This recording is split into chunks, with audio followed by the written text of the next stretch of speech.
Hello. Just imagining back in Vietnam, April 1975. The war is ending. The communists are coming from the north to overtake the south. This little boy is running out in the streets with his mom, maybe one luggage in hand. He's crying. He's asking his mother, "What's going on, Mom? What's going on?" Mom looks at him and said, "We need to get out of here, son. The communists are coming, and it's going to be just a complete atrocity. We need to get out of here with the Americans."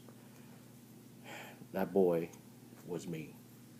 Hi, my name is Lloyd Nguyen. I'm going to discuss with you today the history of Vietnamese immigration, how we assimilated, and how we are just completely pro democracy. Let me start off with the Vietnamese immigration. According to the research I've done, American Immigration Law Foundation.org, the article History of Vietnamese Immigration. It's common sense. End of war, communists are coming. Has fallen. It's now no longer a republic, it is now communism. Ho Chi Minh and his Vietnamese cronies have taken over, and Vietnamese needs, the one that are anti-communist, needs to get out of there.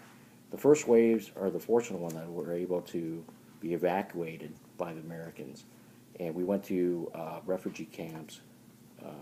First, you go to these nearby Southeast Asia countries such as Thailand, Guam, Wake Island, Hawaii, and Philippines. My family ended up in Guam, Philippines, and eventually Camp Pendleton, California.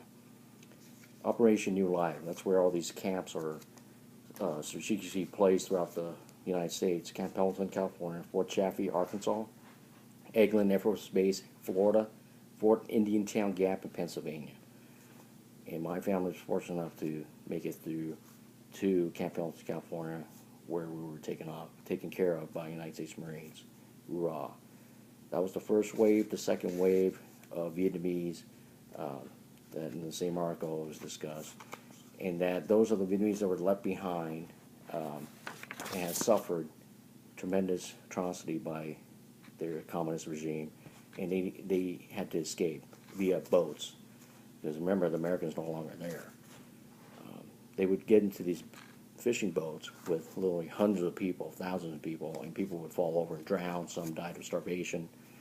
Some just died of illness. Some people don't even make it to Thailand or Malaysia or Singapore or the Philippines. Those are nearby islands or country in Southeast Asia.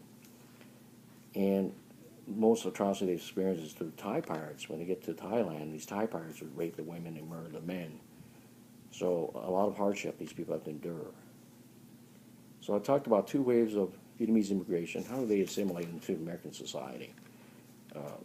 Americans are just incredible people. We love America because of what America has done. The community leaders, churches, families back then in '75 were so open-armed. They sponsor us. Like our family was sponsored by a church.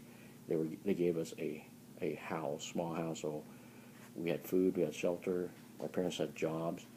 I was in school and speak one word English, and just something we had to go through, and we're very appreciative. In a research article I found, Immigration Lawyers on the Web.com, the article was 30 years of Vietnamese immigration. And in that article, basically, it talks about how Vietnamese are so diligent, arduous workers. They become entrepreneurs, they're business owners, they open up restaurants, auto repair shop. They're big into the nail industry and the commercial fishing industry. They're just really hard workers because they appreciate what they have. So I talked about the history and assimilation of Vietnamese, and let's discuss how they are proponents of democracy. We are completely anti-communist. We're pro-democratic society. We love America, what it stands for, complete freedom that we have here, unlike anywhere else in the world. So we're profoundly appreciative of what America is all about. So very anti-communist. And when we do see that within our own Vietnamese community, it's very frustrating. According to the newtommy.com website, in an article, USC, Vietnamese American angered by the communist flag. USC is the United States Southern California University. I keep thinking United States Code for some reason. It's law enforcement thing. But the the Vietnamese students there were angered at USC, University of Southern California, because the college was displaying a communist flag, and this is the communist flag. Okay, this is the real Vietnamese flag that we love as Vietnamese because it represent freedom back then, until it was taken over by the communists and this flag, which we hate and despise, because this flag represents what the Jews, for analogous to the Jews, what they see in the swastika, or the Nazi flag. That's what this is. So if you drive down Los Saigon, California, or anywhere else, you're going to see this flag and an American flag. Okay? So you see how those Vietnamese students were angered why that flag, the communist flag, was flown and displayed at that college in America. It's basically symbolic of oppression, murder, torture. It's just, it has no place here. But again, it's freedom of speech. That's what the school was conveying, that United Nations, they believe this flag is what's on or now, not the used to be Vietnamese flag. So according to Right Edu, an article, Passion of Vietnam War, we live in Los Saigon.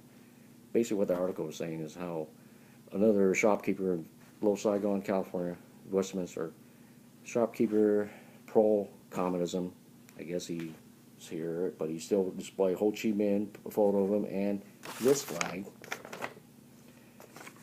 And that angered the Vietnamese community because they're here for freedom and democracy, not communism.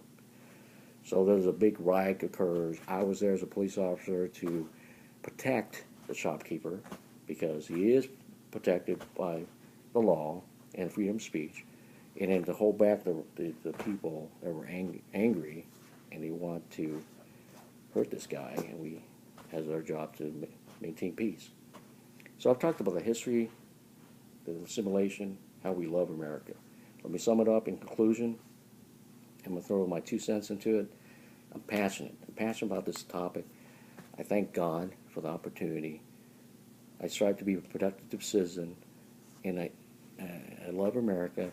And the only way to be productive is to serve, for me anyways, to serve as a Marine, as an Air Force reservist, and as a deputy sheriff.